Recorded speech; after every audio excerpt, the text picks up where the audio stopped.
My mic was muted. I'm sorry. Hello, you guys. Welcome. Thank you so much for being here today. I am super excited to be here once again. I have my sister and my brother. They're in the green room. I'm gonna bring them in a minute. But I just wanted to come on first to welcome you all, to say thank you for joining us tonight. Let us know who's in here. I don't know. I just see the numbers, but drop something in the comments. Let us know who's here. Let us know where you're from. I just want to say thank you once again for joining us tonight. Tonight is going to be a really, really cool topic. I think you guys will not be disappointed with what's going to be said and what's going to be done on here tonight. I pray that something is said that gives you a different mindset, that helps shift your way of thinking. We're going to talk about something that's real deep tonight, right? But it's going to be fun at the same time. So again, I want to say welcome, you guys. Okay, so who am I? My name is Tamara Johnson. I am the creator of this platform. Let's be clear. We fall under the umbrella of Make It Rise, rebuild intentionally and strategically for effectiveness. And our goal, our mission, our vision is to create a movement where we are changing the view of how society has defined marriage. And how are we doing that? Platforms like this, right? So we're just rolling out different vehicles where we're able to teach, show, and share the original design of what marriage was created for. And so last week or 2 weeks ago, our guests, the Browns, came on and they talked about, we asked the question, what is marriage? So they said a whole lot of things in that talk show. You guys have to go back and look at the replay on that one. But there's two things that they said that I took away that I thought was really good. One thing, Mrs. Brown, she said that marriage in the word and marriage in the world, they both look like partnerships, right? However, she said marriage in the world looks like options. And when she said that, I thought about like, wow, it looks like options. Yeah, because when we are committed to the commitment, it's easy for us to throw the towel in. It's easy for us to say, you know what?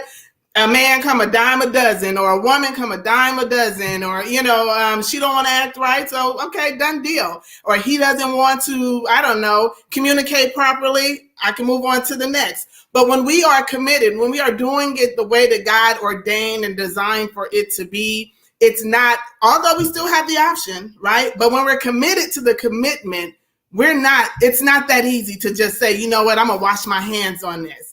And so that was the first thing I took away. The second thing, I asked her, did they believe that all marriages were ordained? And her answer was no.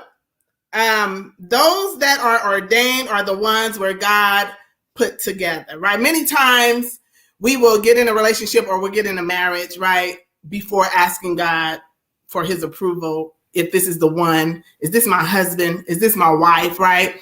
And then we get in this thing and turmoil begins to happen and we want to throw it up in the air and say, God bless this mess. And God is saying, but I didn't tell you to do that. I didn't ordain that. That's not where I led you. You chose that on your own. And so I like to say that when we do things outside of God, we got to keep it outside of God. We can't try to bring him in when we're landing the plane, because when we took off, we didn't ask him for his permission. So those were two of my takeaways from the last session. And I think it's a great segue into tonight's show, which is Change or Die. Y'all see I'm rocking my sweatshirt? I'm rocking my sweatshirt. Change or die, you guys. Change or die. It sounds a little rough, right? But it's tight, but it's right. And so I have the Kellys. I'm going to bring them in, and we're just going to have some good dialogue about this thing that we're talking about, change or die in relationship or in marriage, but definitely in marriage, right? So I'm going to bring them on and have them introduce themselves to us. Hey there. Hey, you guys. Hey. How you doing? He says, hey, bro. How are you? Good, Doing great. Good. So listen, we're going to just jump right on in there, okay? So we just going to dive right on in, okay? Well, you know what? First of all, let me ask you a question. Will you please let the people know a little bit about yourselves? Give them a brief bio about your marriage, about when did you meet, how did you meet, how long you've been married, do you have children? Give us a little bit about that. Okay. All right, you want me to go? Okay. Yeah. So we met in church. We used to. Can you hear me? You Yes. good? Okay. Good. Yes. Okay. All right. So we met in church as teenagers. We used to sing in the same youth choir. She used to bother me. She and her sister, and they used to follow me around and mess with me. And but we always had a good time laughing and joking. And one Sunday I came to church, and I don't know, she had her hair done differently. This was the was looking hot. Yeah, this was the mid 90s or the late 90s. So she used to, I don't know what that, it was a French roll. It was a French roll with the back. I remember those. I had took my senior pictures. I had the French roll. Yeah, so well, it wasn't the senior pictures yet because we did that together. So how was I looking cute? I don't know, but she was looking cuter than normal. And she was sick. We were talking, and she had a cold. And so I went to CVS and I got a teddy bear and I sprayed it with cologne. CK1. What? I put Tylenol in the hands and I brought it back to church and brought it to her. And we started dating after that. And we have been together ever since. So every day. Yeah. So we went our senior year of high school. We went to prom. The whole year. We went to 2 proms. We was the best dressed at both proms. Listen, we gotta put some pictures. And we've been together ever since then. And so we got married as teenagers. We're very transparent people. So we'll tell you. We've been married for 23 years. But we have a son that's going to be 24. Yep. So do the math on that, Right.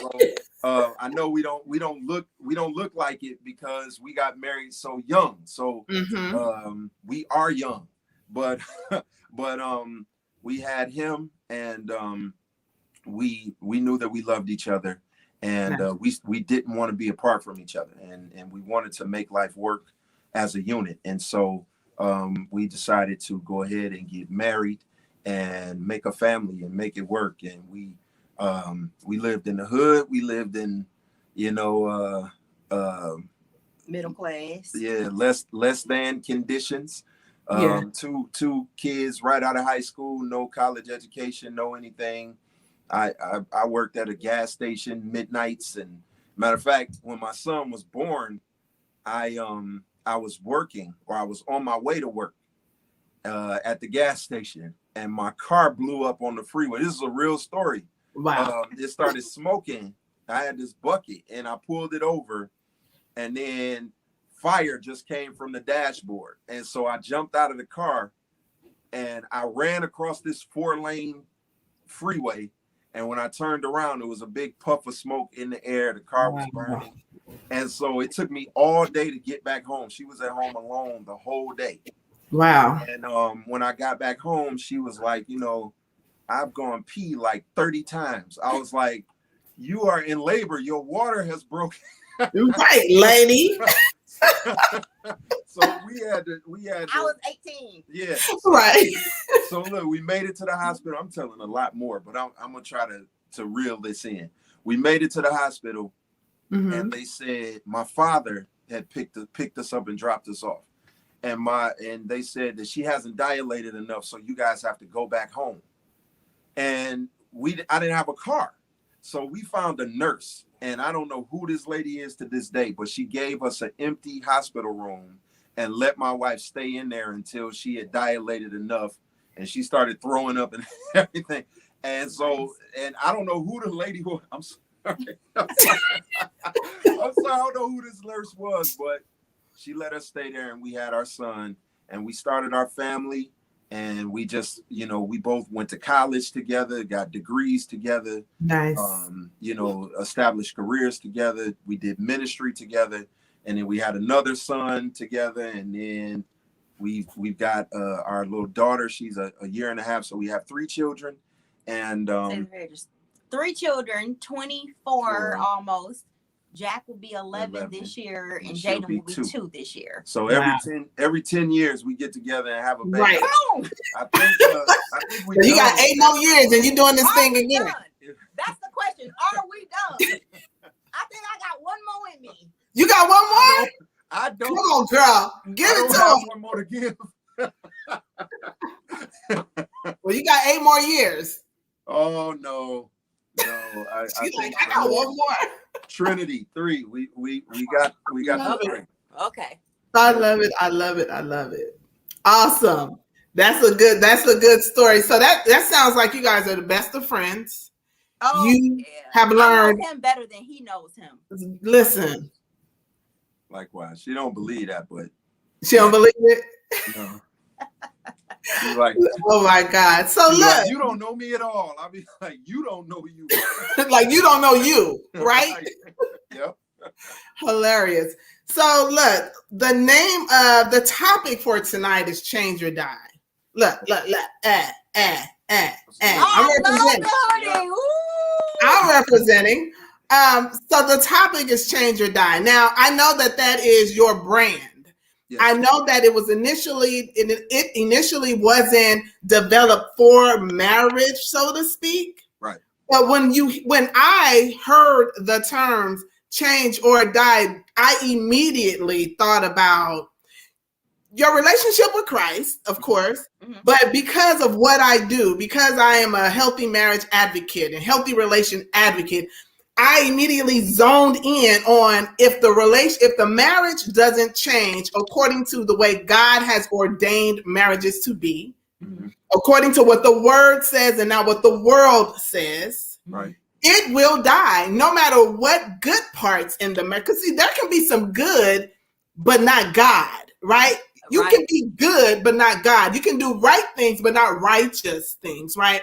And I thought that it'd be very important and good to bring you both on to talk about change or die, right? And related to, I do want to know, how did you guys come up with change or die? Why? What's the why to the what? And then I want us to just kind of fall into or connect that to marriages. Okay. So you can tell them how it came about, and then I'll connect it. Okay. All right. Great. So, Change or Die came from a message that I preached. I started this message, and it was so long that I had to cut it into 2 parts, and it became a series. And so, when my wife actually had a vision, or a dream that I would write books.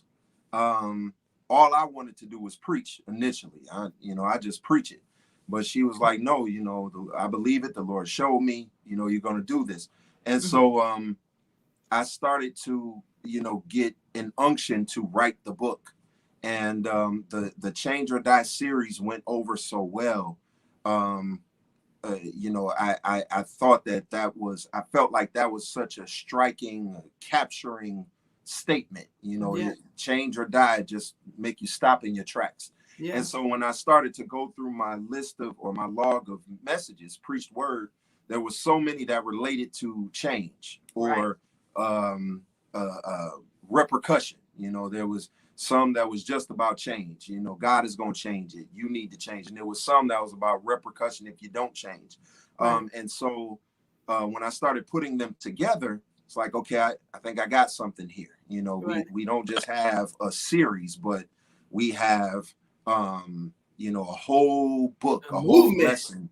And then when you start going through it, now it becomes a whole lifestyle. And so, I started putting the messages together to create a book, and none of them, it didn't sound right because I wrote all the messages to preach them.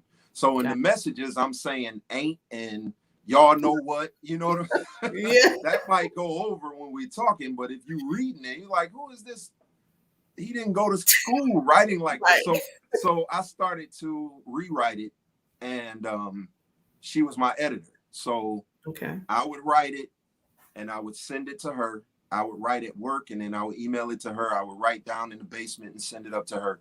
And she would edit it, you know, she would tear it apart, some stuff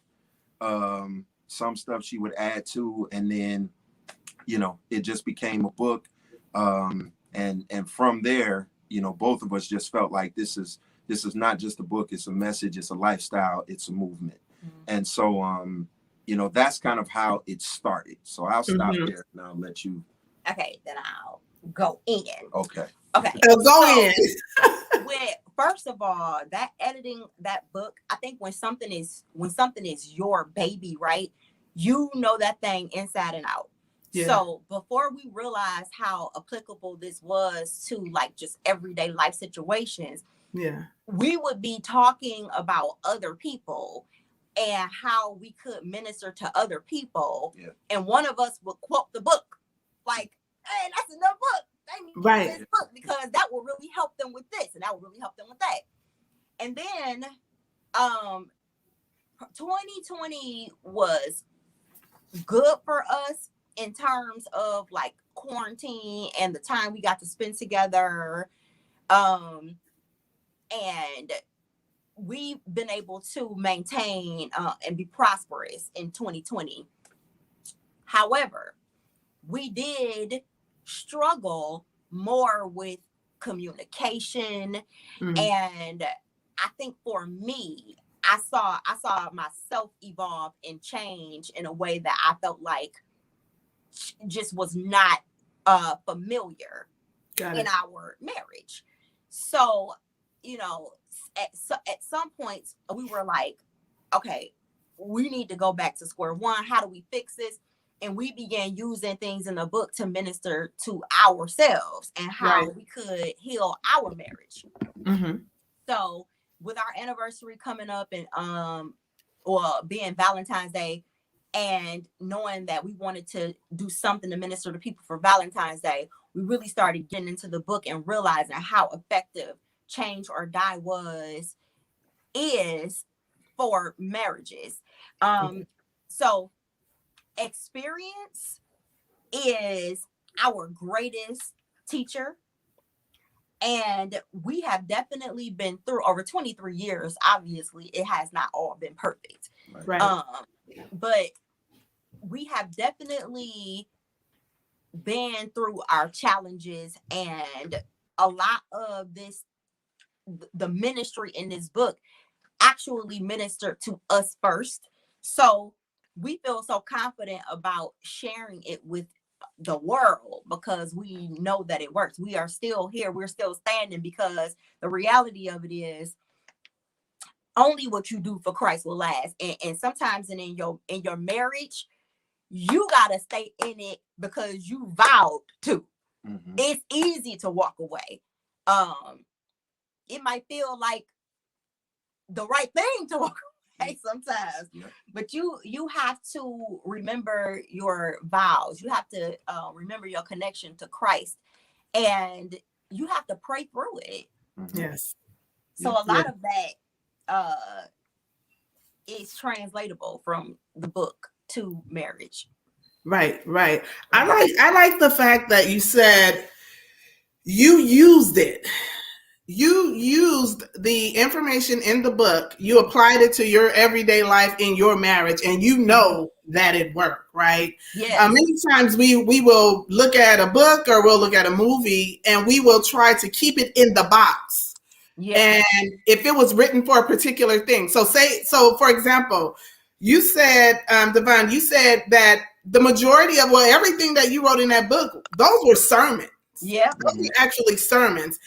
And when you were writing those sermons, not once did you think this is going to be a compilation of a book. I'm going to put this together, and you know, me and the wife, we're gonna create this book. You didn't think that, but God knew. He knew what he was doing, right? But it's so amazing how we are able to use something that was meant for one thing, right? Yes.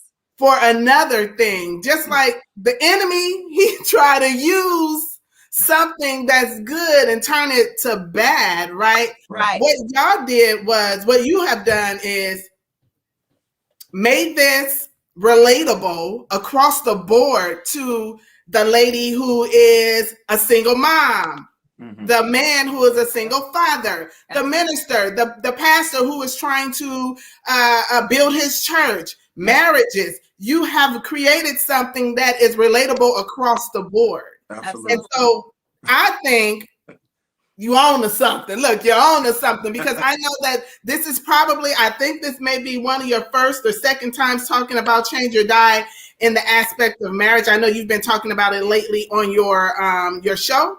Yeah. And I've been listening, right? I've been listening, and I've watched how you two have been just really meshing. And I think it's real important to understand that I know, and you said it, you didn't start from doing good and continue to do good. So I want to know, has there been any change or die moments in your marriage? And if so, name one, right? Okay. And that thing that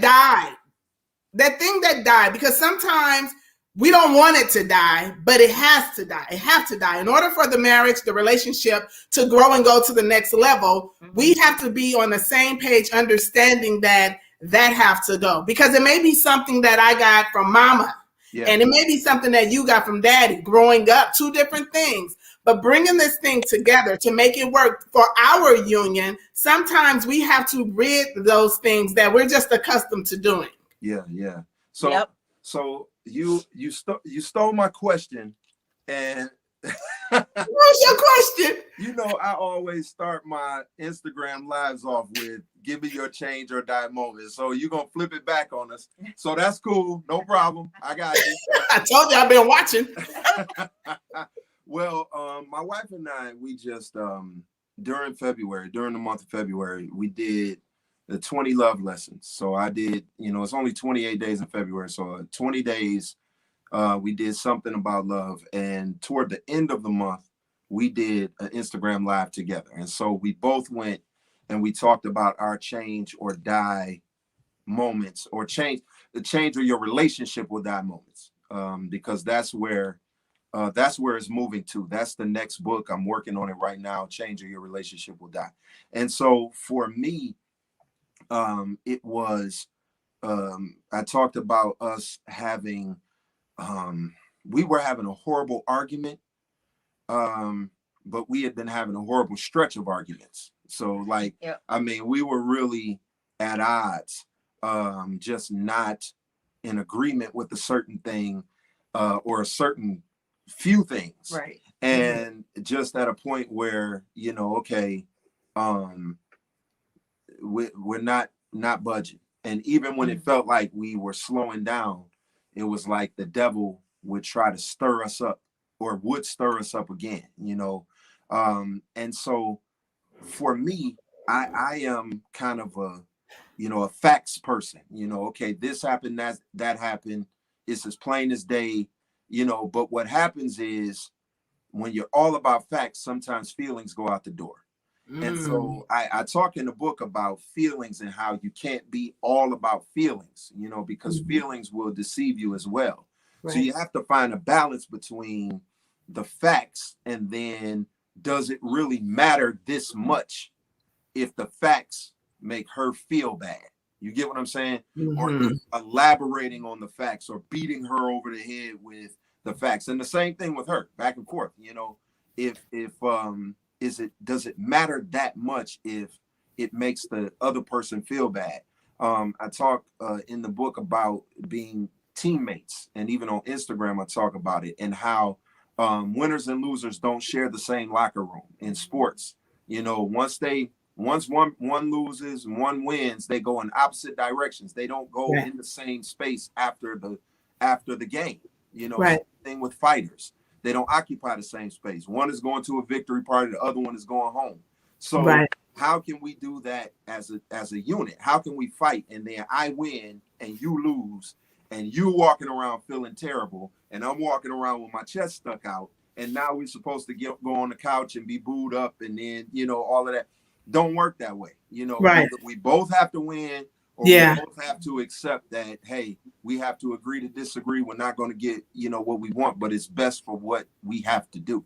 And so Right. for me, I had to realize that if you keep on battling to be right, and if you keep on using the fact that you're right to try to make her, you know, conform and do what you want to do, you're gonna lose her, you know, because right. you're killing her heart trying to beat her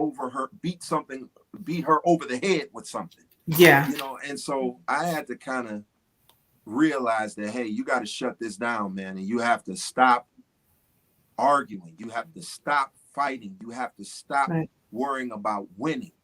Right. You have to worry about getting better, you know. And so even if, you know, I might have to take a back seat in an argument, did we walk away better as a couple? Yeah. Even if maybe we have to revisit my thing later, you know, am I strong enough to just let it be about her for the moment, mm-hmm. you know, and then she'll give it back to me, you know. Right. There was a point when I wasn't doing it. I wasn't having it. I felt like I was right. And, you know, we are either going to not be together or we going to fight until I win. And I had to realize if you keep doing that, man, your relationship could die. So I had to change my whole approach. I had to change my demeanor. I had to settle down. I had to be more observant. I had to listen. And I had to listen to hear, you know, what she's saying, as opposed to listening to give a rebuttal, you know, listening to get an answer. And really, you know, taking on that, you know, that stance, it really has made our relationship better. You know, I'm not perfect. You know, I still have to catch myself sometimes when I want to just, you know, have a standoff. But, you know, I told her, I think it was yesterday, you know, we had a disagreement. We didn't have a, you know, it wasn't bad, but we had a disagreement. And I thought about, you know, what it was like when we just couldn't get along and having to go through the night without being friends. Mm-hmm. And, you know, we do everything together. We work puzzles together. Right. And we go to Las Vegas together. I mean, we do both ends of the spectrum, you know? Yeah. And so to have to go through the night without laughing with my girl, without, you know, catching up on our favorite, you know, ratchet TV, as we call it, you know, love and hip hop, whatever. Right. Without having to go through and her make me laugh. It's just a dark day, you know, and I don't want to go back there again. So I have to catch myself, you know, and just do what's best for the relationship as opposed to doing me in the moment. Yeah. So, that's good. That was my change. Doing what's best for the relationship. Yeah. Long. Okay. Sorry. She said wrong. She said long. Oh. Well, look, I wanted to say something really fast. You said that you learned to take the back seat, right? So that things could just work out the way that they should work out. I want to encourage you and anyone else that's listening to this, when you think that you are taking the back seat, understand that you're really taking the front seat, right? It kind of reminds me of when we say, when people talk down or bad about the woman submitting to her husband, that, you know, that she is, you know, being stepped over. She's not being allowed to have a voice or an opinion. But really, when we submit, the power comes from submission, right? So you taking the back seat is you actually not really taking a back seat. You're taking the front seat because God he's holding you accountable and responsible, king, over your queen, over your household, over the decisions that's made. Sometimes as men, y'all will be like, you know what, just for the sake of peace, whatever, go spend that money, you know, go ahead and do this. No, we're not going to do that because I don't want to hear her mouth. But God is saying, but you're going to hear my mouth, right? And so as men, you have to do, as husbands, you have to do what God has called you to do, even sometimes when it feels like it's gonna be like a little discord in the relationship, but obedience to God is what's going to open up the door to maybe her different way of thinking, or, you know, softening her heart in that particular area. God wants to make sure that we are obedient to what he is telling us. And so you saying taking the back seat, you took the front seat on that one. But, yeah, well, that it's more than just about, obviously, about being right. It's about being responsible for her and responsible for the family. You know, you can't just you know, you can't hurt the people you love. Sometimes you do it and you don't mean to. right. But you know, sometimes you know, even though you don't mean to, you have to recognize when you are breaking things. You know what I'm saying? Like even sometimes you feel like, you know, you're putting things in place and, you know, you are establishing things, but you know, you're tearing stuff up. You know what I'm saying? Yeah. And so even though it's you know, it may be there may be some things, like you said, that you have to do, that God said do, and it may not be easy. It's not always about what you do, it's about how you do it, how you present it, how you say it. And if she feels safe and she feels secure, and respected, you know, then she'll give you what you want. I'm a living witness to that. So I'll take back from it, because I need to let my wife talk a little bit more than I am. But that's actually, I guess I'll just jump in and piggyback, because that was my change or die moment in our marriage, is that I am really, really good at being his wife. Okay. I mean, I got this. Okay. Listen. So much that I am like, I'm always 10 steps ahead of whatever Devon needs. You can't ask me for nothing that I don't already have in plans, right? So I got so comfortable with that whenever Devon would try to tell me he needed something, I would instantly shut him down. Like, I know what you need. I got it. And I kept doing that because, seriously, not a thing you could tell me about being your wife. I got this. Calm down. I would even go so far as to be like, you think you need that, but you don't really need that. I know what you need. Just chill out. Right. So it got so bad that he started to tell me that I was slacking in areas where I thought I was accepted.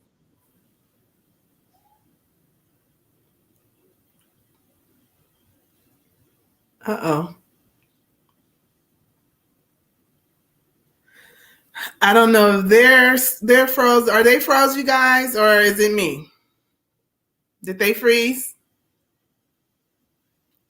Can somebody tell me in the comments if the Kellys froze, or can you still see me, hear me, or can you still hear them?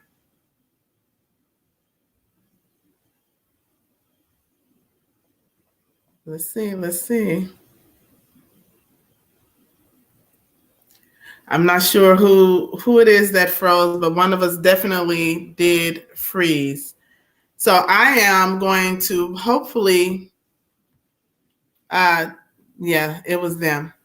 Hopefully they'll come right back in and we'll get in here. But so far they've said some amazing, some really good things as it relates to marriage, as it relates to relationship, as it relates to changing or dying. He said some things about being put in a position to have to change, where he gave himself permission to think about everything that was happening, right?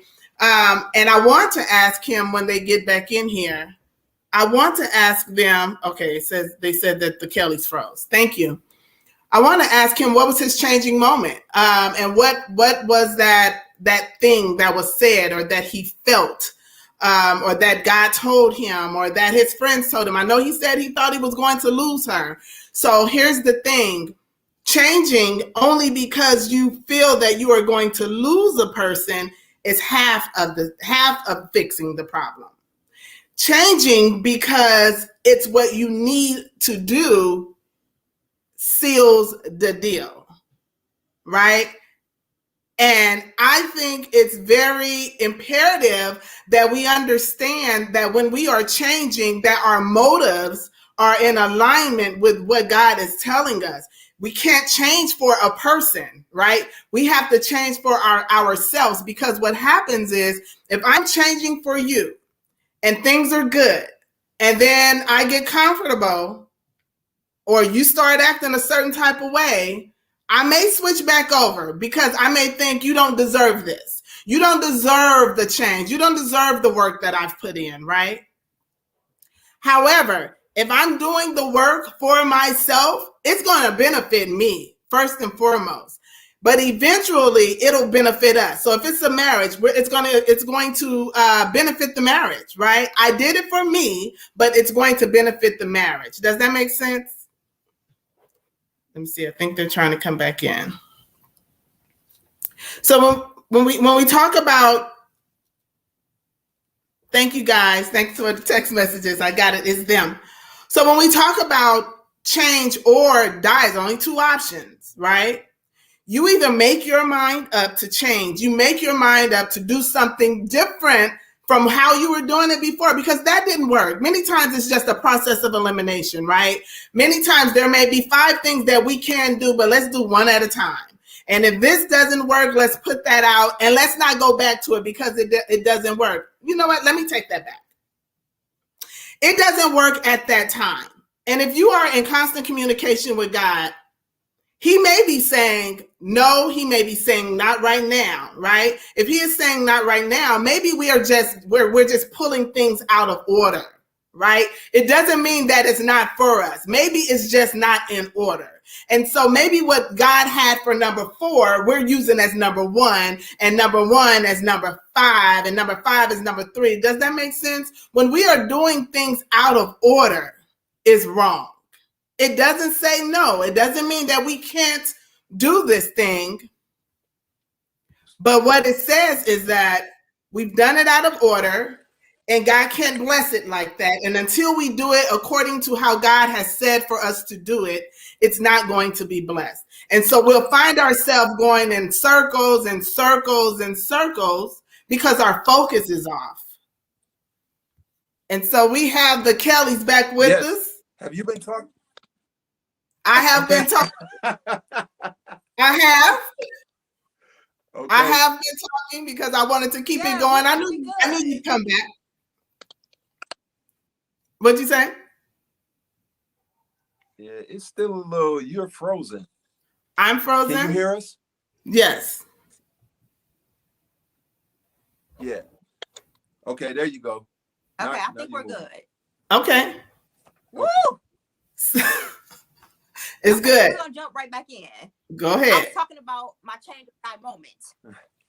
I had to learn how to listen to the things that he needed as opposed to what I thought he needed. And that came to the light when he was coming to me, basically crying out, saying that, he felt like he needed my help in certain areas. And I was so offended because I'm like, help?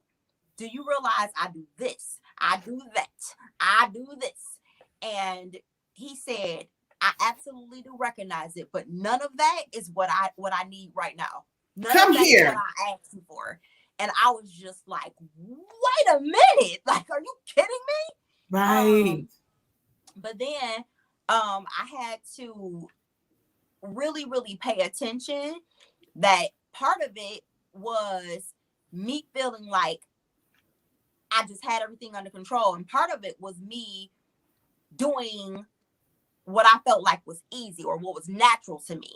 Sometimes what he wants is not first on my list. It's not natural to me. Right. So, I may do something that I feel like would just keep him happy but it's really not going to be what he needs.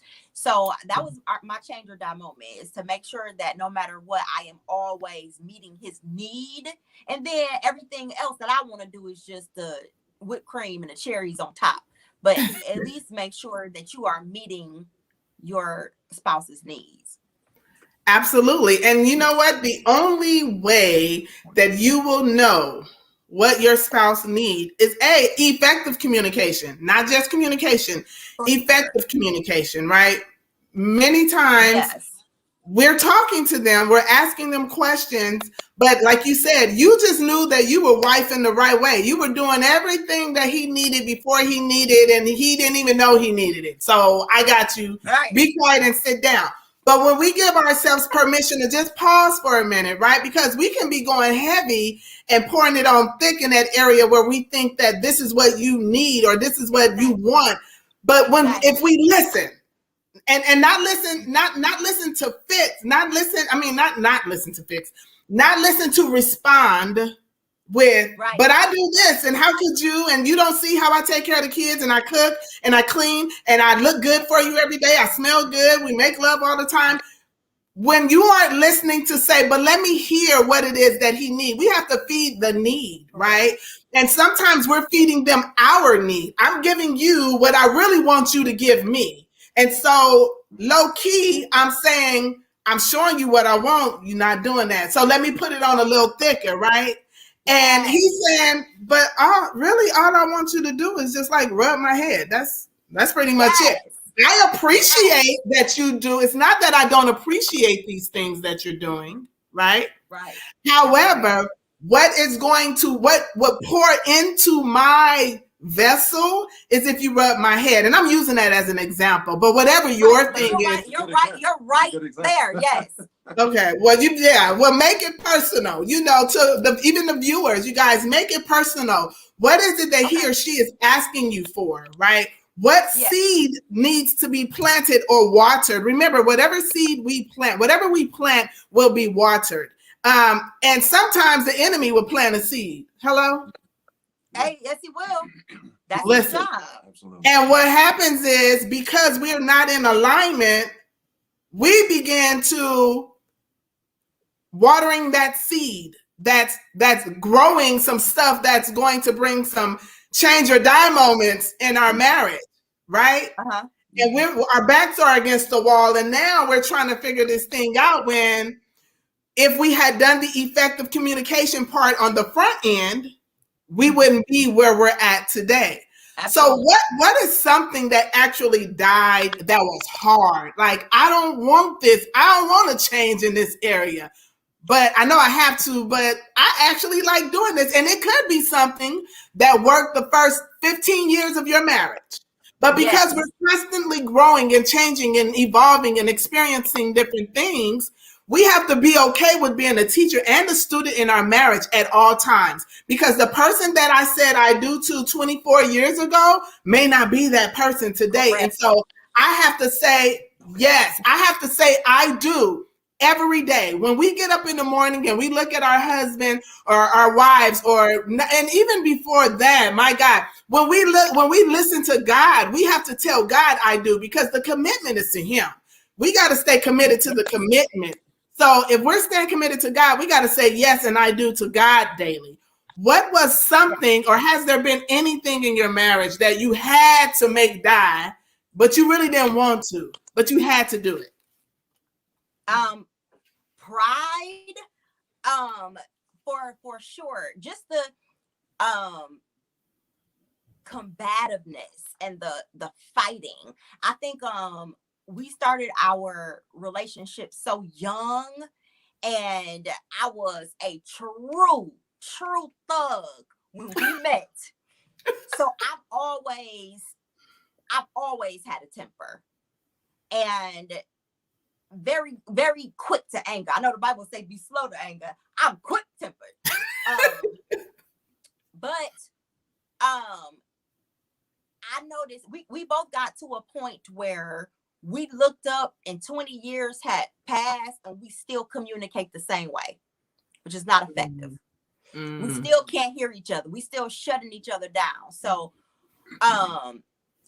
I know I got to a point where I was telling Divine, I got sick after I had my daughter, and it was a near-death experience. Mm-hmm. But I started to look at everything with a sense of urgency. Like, I might not have another 5 years to communicate this way or to be in this situation. I started to demand that everything needed to change right now. Like, I need to see results now. I don't have time to keep going back and forth about this. Mm-hmm. But I was not giving the things that I was asking for. Wait. Say that again. Say it again. Yeah. You wasn't giving? I didn't see me as a participant in the chaos. Come on. You did? No, I don't really feel like that. So my thing was, I'm telling Divine, okay, look what you're doing right now. It shuts me down. I'm absolutely done. I told you this cannot happen another day of my life. I got to be done with this. And so he finally got me to understand, one, that I had not made any effort to calm myself or to approach him any different. And number two, my answer is always to quit and to be done. He was like, I need for you to understand that we are not ever going to be divorced. That's right. Ever. That's right. So we need to, from this point on, decide how we fix it and how we move forward, because divorce is not an option. So with that, I had to, honestly, once he started making the changes that I asked him for, and I started seeing it, do you know the devil actually made me think that he was trying to antagonize me by making the changes that I asked for. Wow. So, for example, he would say, no, Pretty, I know you're upset, but let's just calm down and talk about this. And I would be like, don't tell me to calm down, because you're not perfect, Divine. You just started talking calm 2 weeks ago, Divine.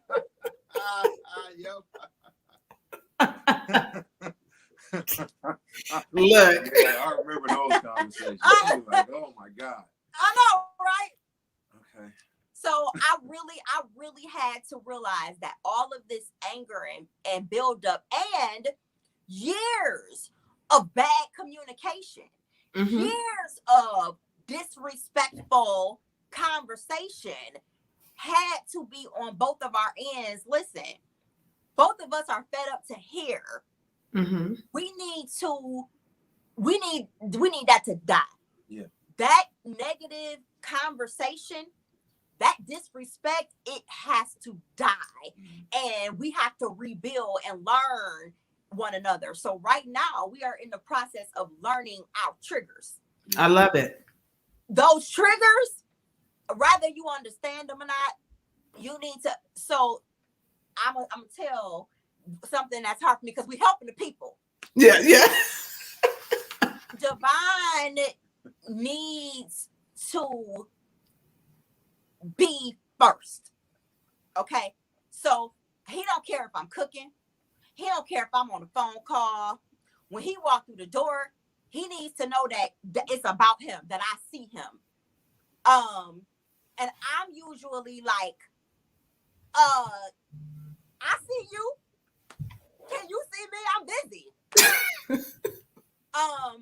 And so if I do not pay him that attention, when I'm done doing what I'm doing, his mood is so different. And now I'm working through that, like, well, what did I do to make you feel uncomfortable? What did I do to hurt your feelings? I know I was busy. I know I didn't acknowledge you, but I know that that's a trigger. So I can, as easily say, put down whatever I'm doing, have a 5-minute conversation, make sure he's fine, and go back to what I'm doing. But if that's a trigger, take care of that and don't pull the trigger. Yeah. In a sense. Don't pull the And trigger. don't pull the trigger. I have probably a lot of triggers. I probably got a lot of triggers. But I do expect that because you know me and you know what those triggers are, that now I'm gonna think if you don't handle those issues, that it's intentional because you know what they are. You know I'm gonna respond. You know it's gonna be hard for me not to react. So I just need for you to not pull those triggers. So I think that those are some things that we had to let die in our relationship, aggravating each other, saying, yeah, I know that's your trigger, but I don't care. Yeah. It's no but after that. If you have a trigger, that's it. Yeah, you gotta find a different way to deal. Right. And like even with like what she said about coming home, you know, of course you out all day and you just, you know, when you come home, you want, you know, somebody to stop and, hey, give you a hug, whatever. But what I've started to do is, like, she bought this small table set. Oh yeah. Table and chairs.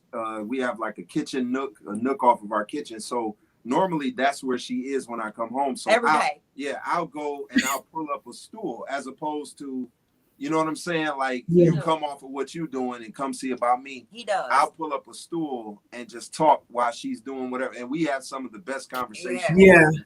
I think that, and she, you know, she spoke to it. She hit the nail on the head as far as me in terms of what died. The whole, you know, if I don't like it, you know, I don't have to deal with it mentality. We can just leave. First of all, in 23 years, let's be clear, we both tried to leave. We have both tried to leave. Now we ain't gonna be fake. Y'all don't want to hear my begging story. No, we ain't gonna no.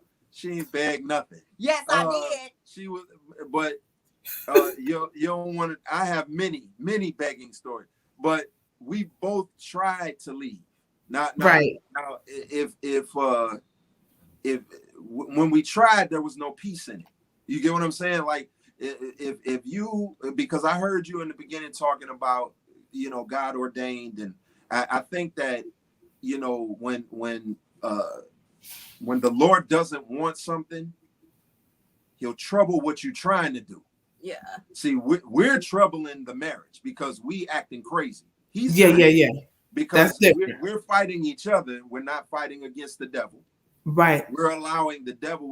I talk in the book about how our bishop talks about frenemies. He talks about friends appearing as enemies. But sometimes the devil will make your friends, or he talks about what is it? It's about enemies appearing as friends. That's what he talks about. But we talk in the book about how sometimes the devil will make your friends look like enemies. Yeah. The person that really means you well.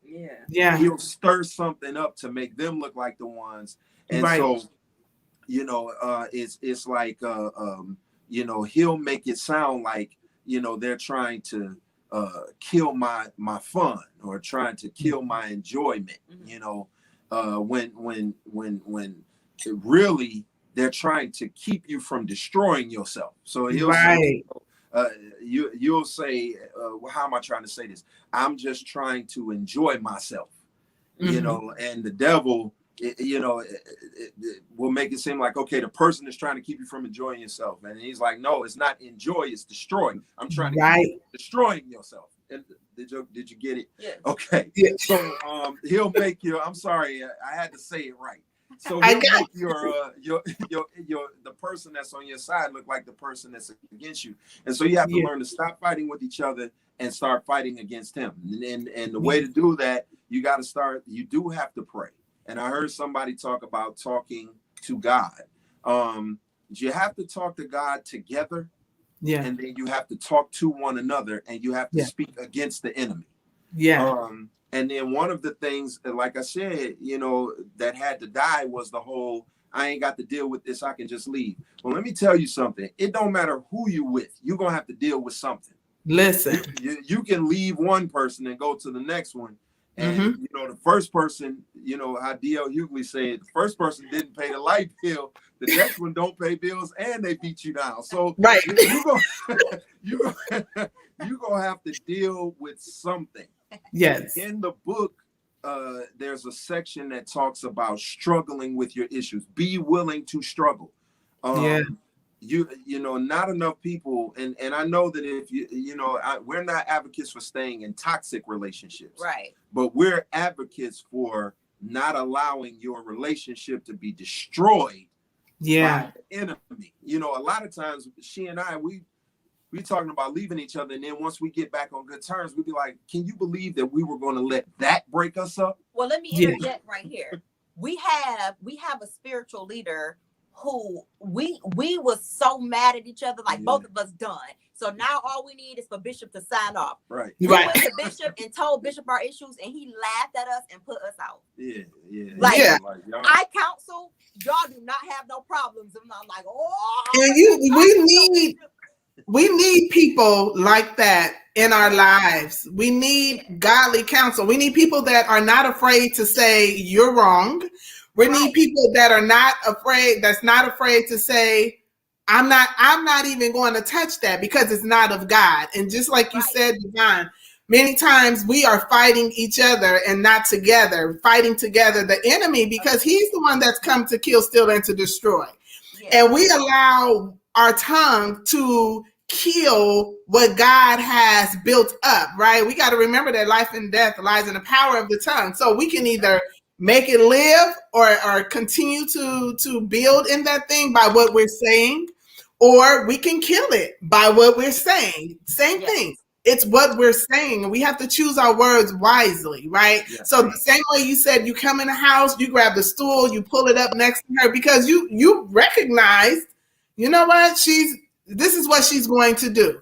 Either I can keep getting upset, or I can keep saying, hey, me, what about me? Or I can just insert myself, right? And she's going to enjoy it. And that's what you did.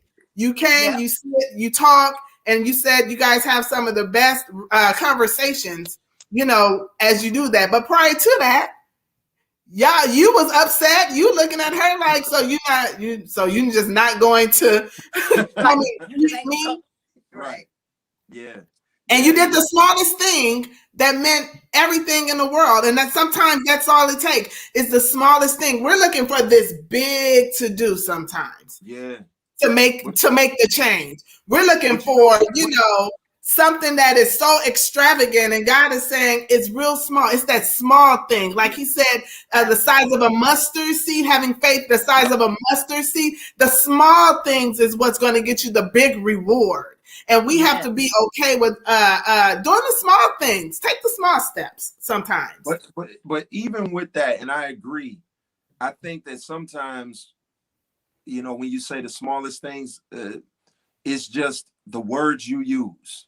Yeah. So my wife, you know, she was talking about it and no breaking up. And my thing was, don't even say divorce. Right. Like don't even put that in the atmosphere. Let's not give ourselves this out, you know, or start to entertain it. And like I said, because I want to be clear, because I know we're talking to single people too, and maybe people who have divorced. So we don't want to try to act like we're above what have you. Because nobody should stay in a toxic relationship. Nobody should stay in an abusive relationship. Right. But you have to recognize when it's not necessarily toxic. It's just that you hard-headed. I mean, seriously. Yeah. Or you're stubborn, or you're jealous, or you don't have patience. That's where 1 Corinthians 3, you and I talked about this before. Love is not just a word, but there are actions that back it up. Yeah. Right. You have to go to those actions, and you have to see, what am I doing and what am I not doing? Am I patient? Am I jealous? Am I slow to anger? My wife just told you she wasn't slow to anger. And so, but it wasn't just her. We went down that line, and we were doing 3 things consistently. The other 3 weren't. Right. Contributed to what she said, communication barriers. Right. We had, now I know somebody might say, well, how did y'all survive 23 years and you had bad communication? We don't have bad communication when we agree. Listen. We don't have bad communication on a good day. Okay. Or we don't have bad communication when she wants something and I don't care whether or not we do it or not. So I ain't about to just go ahead and do it. I'm with it. Right. It's Right. when we don't agree, Mhm. or when she's angry, or when I feel like I'm right and you can't tell me I'm not right, because that's when the communication is bad. Yeah. Yeah. And so that's where we had to work on. We gotta fix this thing when we mad at each other. We have to fix this thing when we don't agree. That's where the bad communication comes in. Yeah. So I don't know, and I'm saying that because I don't want people to be like, "Hey, they had bad communication for 23 years and they still." No. It's Right. just in certain circumstances that we don't have, we struggle. But even in those circumstances, we're talking about communication again. It's just some words you don't use. We don't tell each other to shut up. Right. We don't call each other out of name. And if by chance we get that angry, then somebody got to go take a drive or take a walk. Yeah. And most of the time it's me. He don't call me names. Yeah, not that. No, but even if it's something as simple as that was stupid. Wait a minute, we don't use that. Right. Yeah, he like to say, I say that is so stupid. And he'll say, don't name call. Like, I didn't say you were stupid. I said that was stupid. That.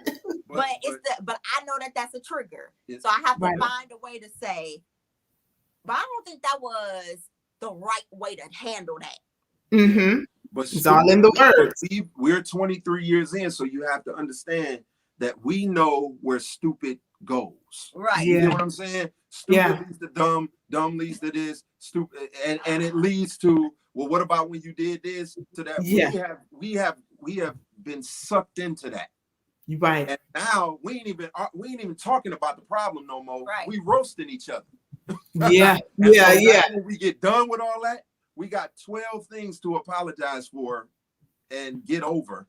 And you may say something that you can't fix right away. Right. So as soon as you see it coming in, you got to shut it down. And if the tempers are going too much where you can't shut it down, you have to take 5 minutes.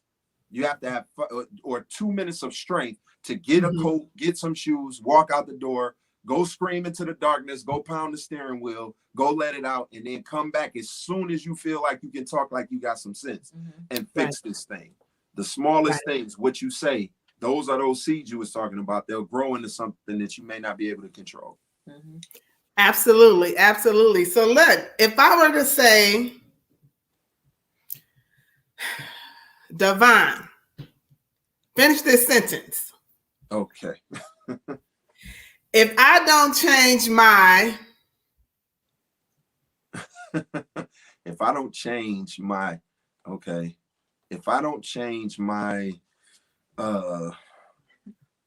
it can be something old too. It can be something old. If I don't change my temper. Okay, sis, our what will die?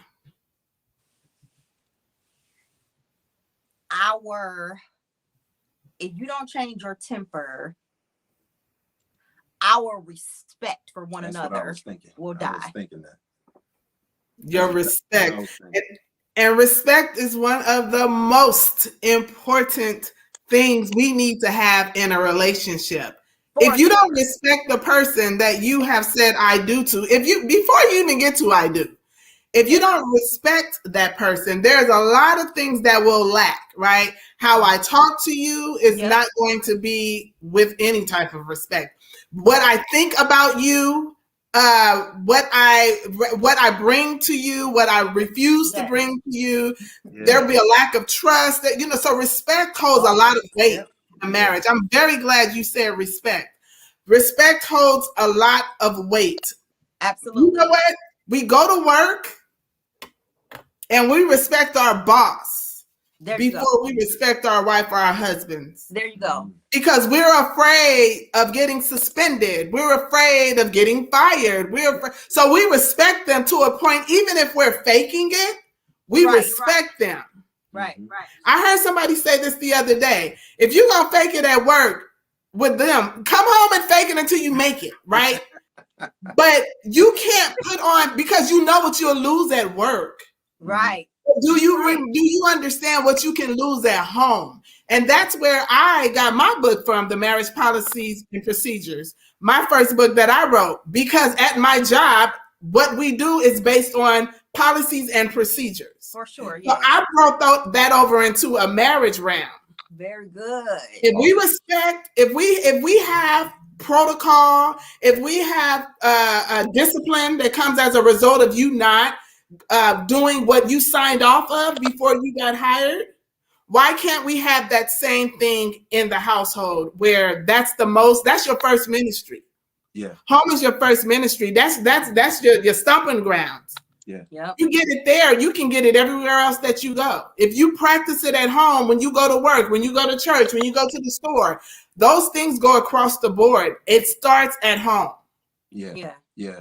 You have a tendency to get comfortable. You know, and when you get comfortable, you start taking things for granted. That's a part of the book as well. I mean, we all we talk is the book. But there's don't get comfortable. You know, when you get comfortable, you take your guard down, you take things for granted, you take people for granted. And you know, you take for granted that I can leave. You know what I'm saying? Or they can leave. Right. You know, you start not to take it seriously, or you start to feel yourself. You know, Yes. You can leave. You the one missing out. Yeah. But then that's not true. You know, when you're in a marriage and your relationship is what it's supposed to be, you are who you are because of the person that you're with. You know, I was telling my wife this today, because she was like, I got to clean the house. And I was like, let us help you. I was like, listen, just let us help you. No, and I just went into it. No man can be great by themselves. Everybody needs somebody's shoulder to stand. Yeah. But it's the truth. It's like Aaron and Moses. You know, remember when Moses he had to hold his hands up so that the people could see him and have hope, right? Yeah. But when he got tired, his brother Aaron was holding his hands up. You have to hold it up. What if Moses was like, Aaron, hold him up higher? You ain't holding it. And Aaron was like, forget it. You don't respect what I do? I'm not doing it. So now Moses' arms drop and the people lose hope. And now what do? You have to, you think you all that until the person holding you up lets you go. Absolutely. And then you find out, you know. And absolutely. So, no, you have to respect what they do. You have to respect who they are. And you have to respect what they mean to who you are. Yeah, and you can also become complacent with knowing that you just together. I have so many examples of couples who are so toxic, but they never consider not being together. So when you don't think that the relationship is going to change, you become complacent with the things that are toxic. So I feel like it's important to say you have to want a healthy relationship. You have to recognize where it's toxic. Yeah. And you have to want a healthy relationship. We have gotten used to not talking for 2 days. Yeah. He'll be all right. I'll be all right. 2 days later, we know what it is. Friday, we know it's date night. We'll go out. We'll forget about it by Friday. Right. So, you know, I had even gotten to the point where did we saw this? I had got to the point where I just was so comfortable with, please go sleep downstairs. And I heard a comedian say, he liked that. He liked being away from your crazy self. You like, wait a minute, what? That was not the point of this. So you have to actually get to a point where you are like, no, it's not okay for me to go a day without my best friend. And if you are at the point where that kind of thing is happening, like you don't mind fighting, you don't mind not talking, I'm telling you right now, you need to stop and reevaluate what is going on, because Yeah. that is not living your best life. When we are actually working through issues and we're doing it respectfully, we can actually have a conversation and be like, I'm not even mad. Thank you for telling me how you feel. Thank you for Right. taking care of how I feel. Because Yeah. then here comes the trust. Now I can trust that because we had that communication, Mm-hmm. that I know that it's going to be handled. I know that that's not going to be something that we have to revisit because we communicated effectively. We didn't disrespect one another. We can come Right. together and it can be beautiful like it's supposed to be. Yeah. Right. Absolutely. In the mess. Don't get comfortable in the mess. You better recognize it though. Recognize that that's some garbage. That it's a mess. Yep. But don't get recognize it, aka change or die. Right. That's right. Absolutely. Because if it's bad, and that's the whole thing about change or die, is examining where you are and then saying, hey, if I don't change, I could actually die like this. I think that some people don't really realize you could die miserable. You could die full. And what I mean is you could die full of destiny and not having put anything out. You could die in what you're in. And everybody says, well, I'll change one day. Well, hey, one day turns into 1 year. 1 year turns into 10. And so you just can't get comfortable in the mess. You can't allow the mess to say, well, I ain't taking this. I'm just going to leave. Because that's not always the answer. But then on the flip side, you can't say, well, this is just what it is and we'll just be miserable for it forever. That's not it either. You got to fight. But some people actually, they function in their dysfunction. Their abnormal becomes their normal, right? And so then when they are introduced to normal, they buck up against it because it's boring. Yeah, it's like they're not accustomed to operating in a healthy manner. And so that in itself becomes a struggle. Now you want to figure out, why is that okay, right? We sometimes we don't give ourselves permission to step outside of the box. Somebody has told us that we have to stay in the box and keep the lid on. And really all we need to do is stand up and push our hand up and the lid comes off. That's step number 1. Step number 2 is stepping outside of the box, right? Step number 3 is understanding, recognizing what needs to be changed, and then figuring it out, not only figuring it out, but connecting with resources, talking to somebody that's going to give you some godly or some wise counsel. I know not everybody is Christian or believers or, so to those who aren't, it's the same thing. Find someone that you trust.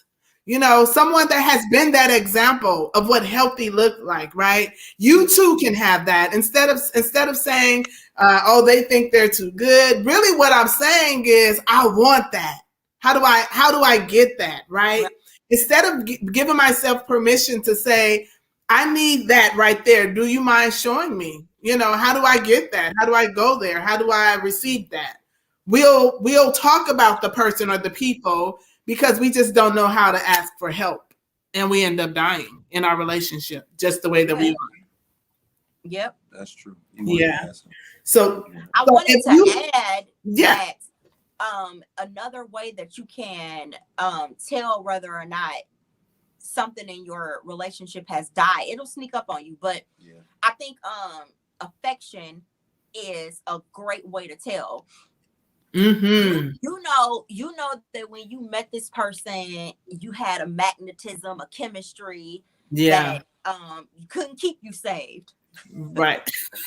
Listen, do you hear me? Yeah. But now all of a sudden it feels like work to connect with that person. Yeah. That's an indicator that something in your relationship has died, and it happened right under your radar. You didn't even realize it. The flame, the spark, it might be something happened that you lost trust. The trust died, the respect, whatever it is that fizzled out a flame. Those are the things that you have to identify and change in order to get back to get back to the good stuff. Yeah. And then you have to believe that it can change. You know what I'm saying? Yeah, you have to want that. You got to believe that, you know, we can bring this back. And I'm gonna tell you, it comes back quicker than you think. Like it does. Yeah, you be thinking like, man, we got to do all this work. That's a lot of work. Let me tell you something. My wife and I had one of the best nights on one of our worst days. Like we had a day where we argued all day, and then I massaged her back, right? And that's all I'll say. And then like, and I'm not talking about, you know, intimacy. We started talking from at like midnight. We had been arguing all day. Yeah. I just didn't want to. I have gotten to a point where I just can't let the devil win. And sometimes that's backfired because I'm still pumped up. And so, so I won't settle down, but I'll keep going back. But I had to learn, okay, it's fine. Don't let them win, but you got to calm down and take a different approach. And we talked from like midnight to like 4 a.m. Wow. And had a great conversation and laughed. And it just came back like that. That's the point I'm making. It might look like this long road to get back, but you've already been there. You know what I'm saying? Yes, so it's a familiar place. Yeah, it's a difference between driving to California from Detroit the first time and driving there the 5th time. Right. So the 5th time, it might still take a long time, but it's not gonna be the way it was the first time because you've been there before. So you get back faster. Absolutely. You just have to trust that we can get it back. We can change it, and we can. That's good.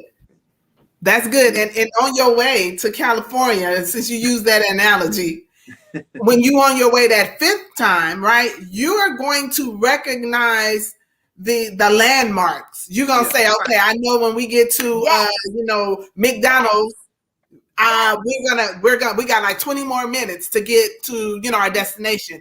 That first time going, it was like, oh my God, when is this going to end? Right? But it takes the first time for God to do something, for that faith to kick in, for the second time, the third time, and the 5th. By the time you get to the 5th time, you like, all right, I see you. I know what I need to do. I know what you better be wise and pay attention. It's a mindset thing. I know I said, oh, you've been messing with me all day, Vaughn. It might take us months before And then when he whipped out that Neutrogena oil and I softened up a little bit, I think that man knew. I think he knew I didn't really mean months. Right. He was familiar with them landmarks, okay?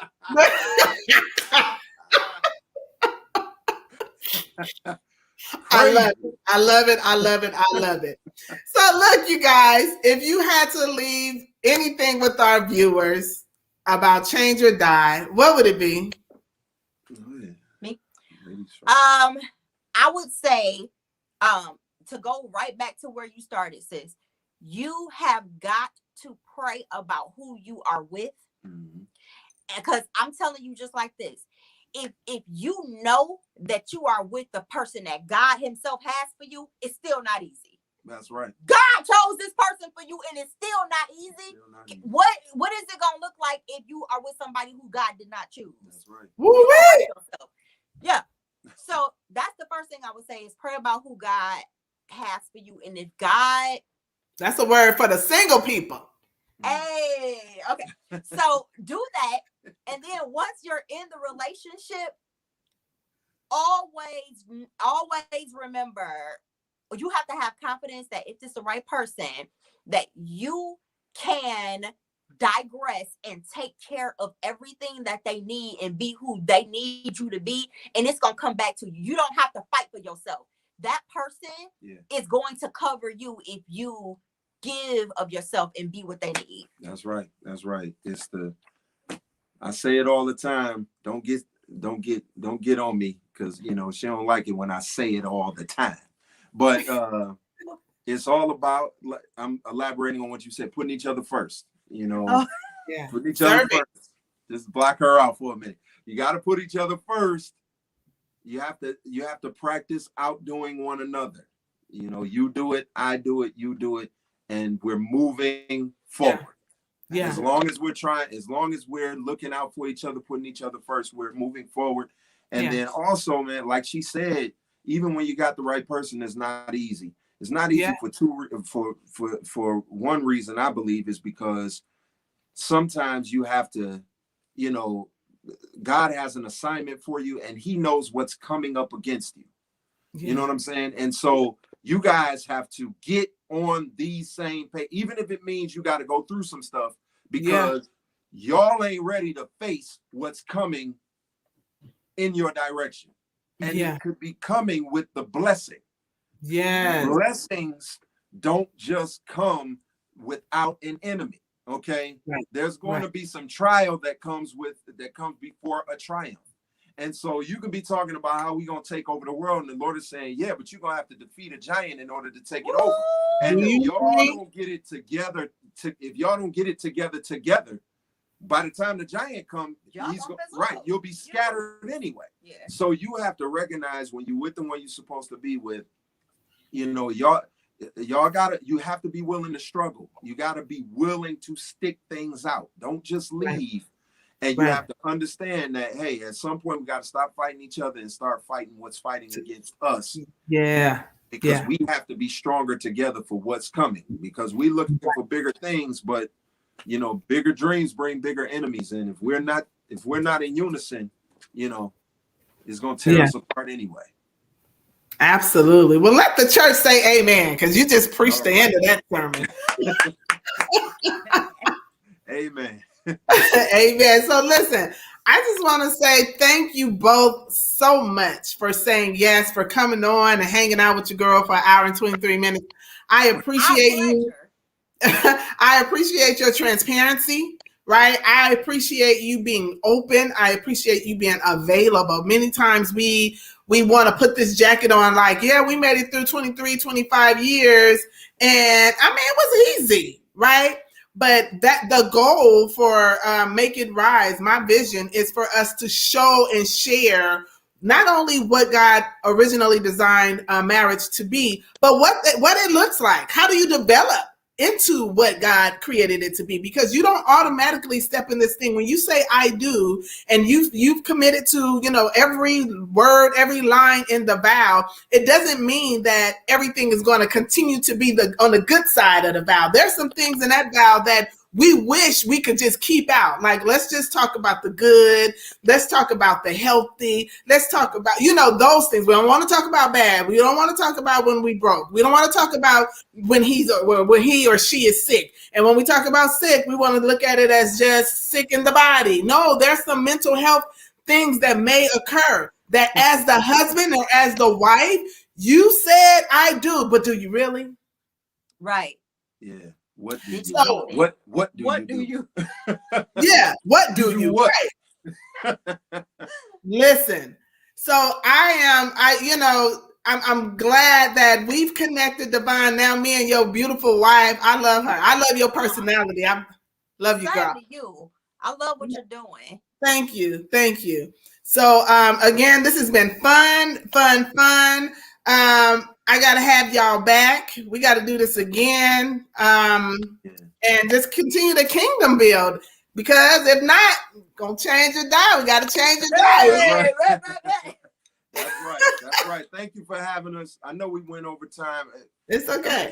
We felt bad about the technical glitch. I don't know if it was on our end, but we wanted to give the time that we were supposed to give. But now we're about to go watch Coming to America. Oh yeah, that is on. That's right. Little movie night. Okay, well, thank you so much. I love you, and we will be talking soon. Love you. Love you too. All right, love you, sis. Bye.